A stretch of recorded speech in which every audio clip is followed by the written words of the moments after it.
Bumili kayo ng quad lock, pero ang problema, nung ikakabit nyo na siya dun sa poste ng side mirror nyo, aba, ay ayaw mag-fit. Kahit itaas mo pa, hindi pa rin, tatama pa din siya. So, eto yung naisip ko na gawin. Ikabit dun sa gitna. Isang tornilyo lang naman yan eh. So, tanggalin yung tornilyo. Tapos, pagtanggal na, tuklapin nyo yan, dahan-dahan. May 3 lock yan doon. Tapos, ayan, tanggalin yung logo. Ayan, tanggalin yung logo. Tapos, barinahan nyo, ng kasukat ng tornilyo ng quad lock ng screw. Ayan, tanggalin yung screw sa quad lock. Ipasok nyo dyan. Ang problema, maigsi yan. Yung kasama ng quad lock maigsi. So, hindi malalak sa ilalim. Ang gagawin nyo dyan, merong mga tindahan ng screw. Pakita nyo yan.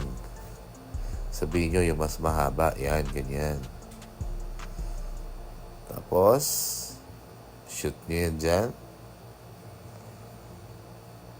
Okay? Yan, mas mahaba na yan. Tapos, ipasok nyo na dun sa binarinahan nyo na butas. Okay. Yan. Best kung nakatayo eh.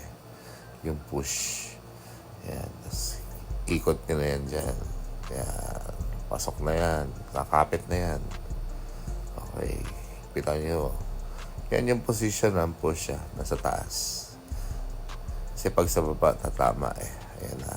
Pero yung ilalim, gagawin sa ilalim, ikutin nyo yan para hindi tumama doon sa pagkakabitan kasi meron doon pagtatamaan. So, ayan na. Ibalik nyo na. Ayan. Pag kumapit na lahat yung 3 lock, higpitan nyo yung harap.